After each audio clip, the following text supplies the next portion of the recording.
Today, I'm going to talk about my marriage story full of laughter and anger. So please listen to me. My name is Ella. I'm 27 years old. I work in the fashion industry.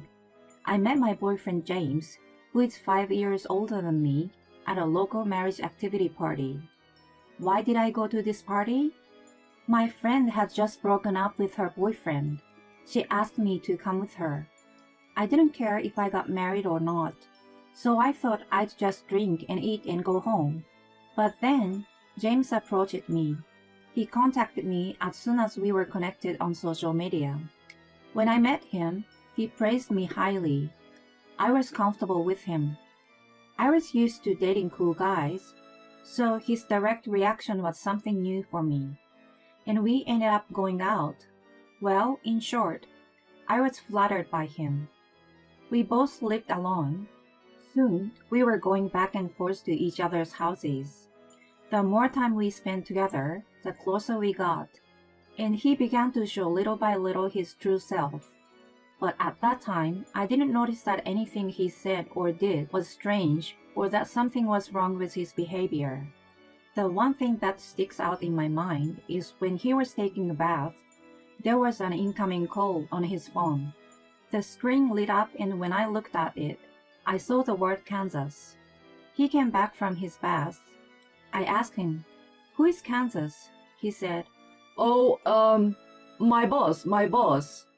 I've recently been transferred, so I've forgotten who she is. He answered with some impatience. She has an unusual name, doesn't she? Oh, yes, that's right. It's something like, some country name. I wondered what he was in such a hurry for, but I didn't question it that much, so I didn't pursue it any further. I didn't know that this was a harbinger of terrible things to come. Looking back, other strange things happened too.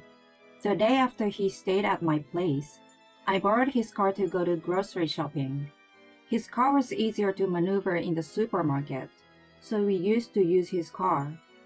After breakfast, he went back to bed to get a nap because he was tired from working overtime the day before. I decided to go alone. I got into his car and operated the car navigation system to check traffic jams. It showed a history of directions to my house from an unknown location. He said he worked late at the office and came straight to my house. It is almost a straight road from his office to my house. The place where he left according to the car navigation was the opposite direction from his office. But I was carefree. I thought he was checking out the place where he was going to go for business. I took it as a good thing. But there was also a hidden reason behind the incident. We continued our relationship, and he proposed to me. I had no reason to refuse. I was in love with him at the time, so I accepted his proposal, and we were preparing to get married. On our anniversary, 1 year after we'd started dating, we booked the wedding venue and proceeded with all the arrangements. It wasn't a fancy ceremony, but the preparation for the wedding was still very exciting. The first time I tried on a wedding dress, I was so happy and excited. The guests were only my closest friends and family. My parents, my sister, and a few relatives. James' parents had passed away, so his aunts, uncles, and cousins were going to attend. Preparations were progressing steadily. All we had to do was to wait for the ceremony. But a week before the wedding, he started to say some strange things. I'm feeling kind of sick. What if I collapse on the wedding day? The weather forecast is for rain on the day of the wedding. Do you think it's safe to hold the ceremony? Honestly, I thought what the hell is he talking about? What the hell is he thinking? If you're not feeling well, take care of yourself. The chapel and the ceremony are both indoors. Rain doesn't matter, right? If you think about the road trip for the attendees, I'd rather have sunshine than rain, of course. But that's not what he's worried about. I let his comments slide. I quietly proceeded with the preparations for the ceremony. And finally, on the day of the wedding, the actual weather betrayed the forecast, and we were blessed with clear skies. All the attendees arrived safely. It was a small ceremony with only a few people invited, but I was very happy. It was a nice ceremony and reception. The incident happened at the after party afterward. The after party was attended by my friends from school and colleagues from my current job, and even friends from social media with whom I got closer by talking about fashion. I had a lot of people there. In contrast, his friends were less than half of mine. But he's not from around here. He got transferred by his company, so I thought it was only natural. He took the microphone to greet the start of the after party. He took a deep breath and said loudly, I'm sorry. I have a wife and child. That's why I can't marry you, Ella. The room was quiet for a moment, but soon the crowd started to shout in anger. But he told me in no uncertain terms, I'm sorry. Please forget about this marriage. It never happened. I will return the congratulatory gifts to the people who came to the wedding, and I will pay for the wedding. He said it just like that. He ran out of the restaurant where the after party was held and never came back. I was surrounded by my friends. They comforted me. They expressed their anger. Some of them even cried for me. Thank you. But don't cry for me. I've asked the restaurant to prepare something delicious for you. Now we should drink and have fun. Let's laugh a lot together. I opened a bottle of champagne with a few of my friends and drank a lot while pouring the champagne. While my friends and I were screaming in desperation, his friends had all disappeared. I mean, the groom said all that stuff and ran off. They couldn't stay here, right? I was convinced like that. But later, it turned out that this wasn't the only reason they left. After the after party, where we laughed a lot and made a lot of noise, I took a cab home by myself. Fortunately, we decided to move into our new house after the wedding, so I could go back to the house I had been living in. We have already signed the contract for the new house we were supposed to live in together, but I need to cancel it. He said we would do the registry of our marriage after the wedding. Maybe it was because he already has a wife. I have to return the congratulatory gift as soon as possible. Who did I leave it with? I had to get in touch with him, so I took my phone. On the screen, he and I had big smiles on our faces. I remember that I had set my wallpaper to a photo of him and me. The lock screen is a picture of our first date. After unlocking the screen, I see a picture of us on our vacation at the beach. I was so happy at that time. As soon as I thought like that, tears filled my eyes. I was finally able to cry when I was alone, whining and crying like a child. My head ached from crying so much, and I began to feel heavy with swollen eyelids. Don't think I'm going to let you get away with this. I will never forgive you. I mumbled in a low voice, full of anger. After that, my memory was cut off. I must have fallen asleep, as if someone turned my battery off. When I woke up, my head was clear, but my mind was a blur. But I thought it was only natural. I didn't touch my phone for a while, and there was thousands of messages and incoming calls. I first called my parents, who were staying over for the wedding.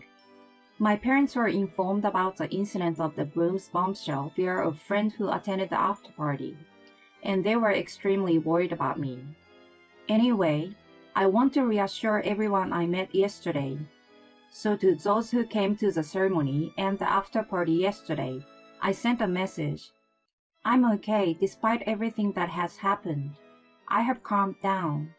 I will let you know if there is any further information. After that, I asked my closest friend to come to my house. My best friend knows my personality very well.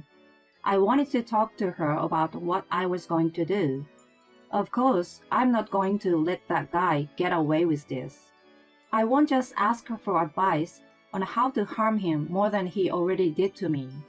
James' phone was, as expected, disconnected. He must have blocked me or changed his number. First of all, I had to find out whether it was true that he had a wife and a child.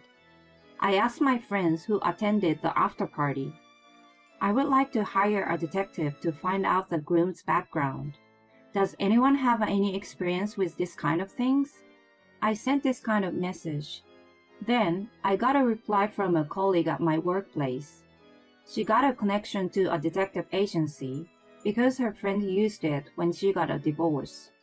I immediately contacted the detective agency and asked them to investigate. It took them less than a week to find out who James was. As a result, he indeed has a wife and a child. Furthermore, he told me his parents were dead, so that's why he called his close relatives to attend the wedding. But actually, his parents are still alive. They live in the near town where his wife lives. I also found out that he came to my city as a temporary post away from his family, and that he went back to the house where his wife was waiting for him about twice a month. With all this information, I started to make a move. 3 days later, I got a paid day off. First, I went to James' parents' house.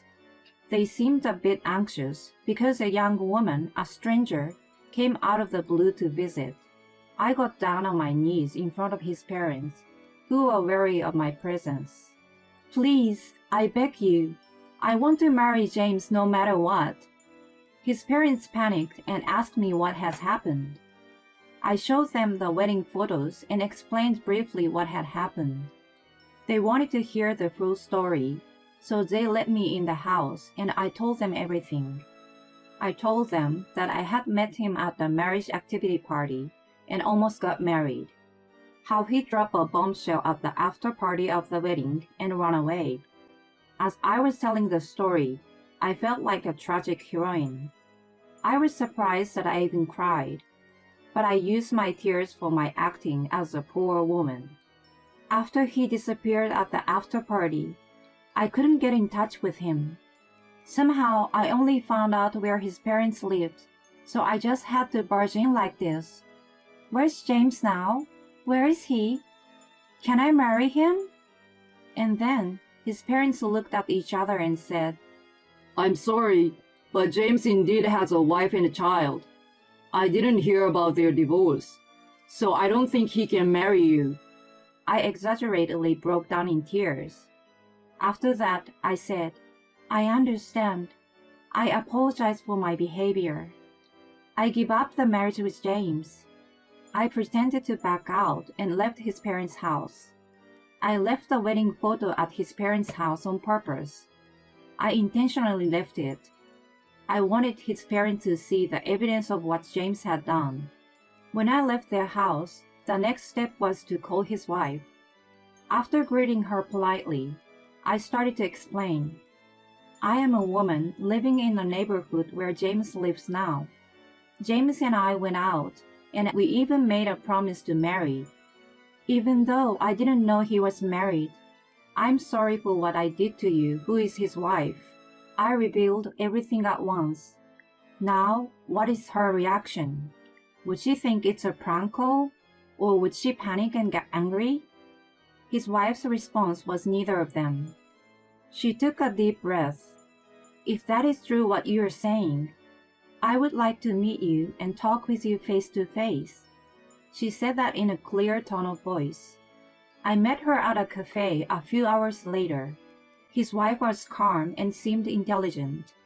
We talked for a few hours, but she was not once distraught during that time. We exchanged our contact information for the future and parted ways. About a month later, she contacted me. I got ready with my parents and went to visit them. I went to the parents' house of James' wife, which was just a few minutes away from the house where James and his family lives. The people who gathered there were his wife and her parents, me and my parents, James and his parents. Their child stayed at home and was not with us. We were taken to the guest room, and all as everyone took their seats, the discussion began. A gong rings in my brain to announce the start of the fight. Now let the battle begin. James opened his mouth first after being poked by his father. I'm sorry that you all gathered like this. I apologize. Ella, I'm sorry I couldn't marry you, but I'm not lying about how much I love you, Ella. I love Ella, who is beautiful and healthy. Then what am I? His wife asks coldly. I love you, Kansas, too. You take care of me like a mother. You work as a caregiver. That's why you are good at taking care of me. While he was talking to his wife, I was reminded of a phone call I saw when we were dating. He took advantage of my misunderstanding and just lied that it was his boss's name, but actually, it was his wife's first name. It was a conversation full of lies. That's so ridiculous. James, let me ask you something. You say you love us both, me and your wife, Kansas. But what if you had to choose between us? I can't do that. That's why we are in this mess. It's called bigamy, right? I didn't realize that marrying two women would be a crime. I wanted to call off the wedding, but I didn't have the courage. I just got scared and ran away. You say you didn't realize it? No one would agree to that. That's enough. I can't stand to see you being like this as my son. Take responsibility for what you did. He slammed his fist on the table and yelled at him. It was his father. But how do I take responsibility? He blurted out pathetically. I stepped forward. I was waiting for this moment. Pay me what you owe me first. The wedding and after-party expenses. Instead of pretending the marriage never happened, you said you'd pay for it. And alimony for the emotional and social damage caused by you. I think it will be at least $3 million in total. What? Next, it is Kansas' turn. I want a divorce. Of course, since it's your fault, I will ask you to pay alimony and child support. I will never give up custody. I don't want that kind of divorce. I don't want to be separated from our child. Besides, if something happens to my parents, who is going to take care of them? Huh? I and Kansas gave the same reaction. But this is a matter of married couple. It's something that should be said by the parties involved. I gestured for Kansas to go ahead and step back. James, if anything happens to your parents, you take care of them. I'm a caregiver, but I didn't get the qualification to take care of your parents. Even if you say you don't want a divorce, I have proof that you cheated on me. I will definitely ask you to divorce me. Proof? In front of him, crying and sputtering, I rolled up my arms and stood up in front of him. I'm the one you cheated on her with. I didn't know I was your cheating partner. There is plenty of evidence that you and I almost got married. Besides, you also had other women besides me. How did you know? It wasn't me who found out about the affair with the woman he met through a dating app, but the detective who did the background check on him. The detective was following him to check out his home. It just so happened that he saw him going into a hotel with a woman other than his wife. So I asked him to investigate the affair incidentally. You are so sloppy. You went on dating apps and talked to girls. You lied about being single again. Now that I think about it, you even set your car navigation system to take you from a motel to my place. How could you do such a terrible thing? And then you tell us you love us. Who would believe that? Me smugly with my phone in my hand. I feel like a heroine in a movie. He collapsed and mumbled helplessly. Cheating is just cheating, and not something serious. My ex-girlfriend said I could do it as long as I didn't get caught. That might have been fine with your ex-girlfriend, but it's not the same with me or Kansas. I'm not like that, and neither is she. Ella and Kansas, you are two very different types. I love you both. I didn't want to break up with one of you. Unfortunately, we both hate you more than anything in the world. I said it directly and went back to my parents. And once again, I stood in line with my parents to apologize for both to James and Kansas' parents. I'm sorry for the trouble I've caused. I was planning to get married to James. I was very shocked by what happened. But now that you've invited me here, I could say everything I wanted to say to him. I will ask my lawyer to take care of all the alimony matters. I don't think I will see you all again. Even though I didn't know, I'm so sorry for the damage I've done to you and your relationship. I'm truly sorry. And because I didn't have to be there when they discussed their divorce, my parents and I left them alone. When I heard his bombshell at the after party, I felt so gloomy that I thought it was the end of the world. But at this moment, I was in a sunny mood like a blue sky after a typhoon. I took up my phone and sent a message to all the members of the after party. A lot has happened, but it's all over now. The sky is clear. I'm fine. Let's have another drink together soon. I will give you the details then. So what happened to that lousy guy? He paid me for everything. Maybe his parents took over for him. My best friend and I are relaxing in a room at a luxurious hotel, glasses of wine in hand. We are going on a little getaway when it's all over. That is what she promised me during that incident. I agreed to the plan. Hey Ella, that's not what I meant. I've heard before that you received money from that man. I mean, that guy. Didn't he suffer some kind of punishment or something? I heard he's being hurt enough to deserve what he's done. My friend said with a twinkle in her eye. Tell me more. I told her what I knew. The cost of the wedding, the alimony to me, and the alimony to his wife after their divorce was finalized, and child support. That alone would be quite a lot of money. Plus, he had debts. All of the groom's relatives and friends who came to the ceremony and the after party were all paid agents. Because of the number of people who attended, the bill from the agency was quite a lot. He couldn't pay it with his savings, so he borrowed money from a bank. The address of his parents' house was changed to a rental apartment. Kansas said he must have sold the parents' house to pay off the debt. Wow, that guy's parents went through a disaster. True, but they made sure they get back the money he owes them. And they're not going to have any other kind of a relationship with him. I heard they are going to cut off all ties with him. And how is he doing at work? I heard he is still working at the same workplace. It's hard to hide what has happened because it was such a big incident. People at his work know about everything, so I heard it's not very comfortable. My best friend smiled and said, she's relieved that he got that punishment. I agreed with her. I laughed, I got mad, I got angry. It's been a really busy few months. I've had a lot of hard times being stuck with a jerk. But more than that, I had a lot of support from my parents. I've had a lot of encouragement and help from so many people. No matter what happened, I realized that I'm not alone. I don't know if I will ever want to get married again, or if any bad things will happen again, but I'm sure I will be fine. I will smile and do well tomorrow.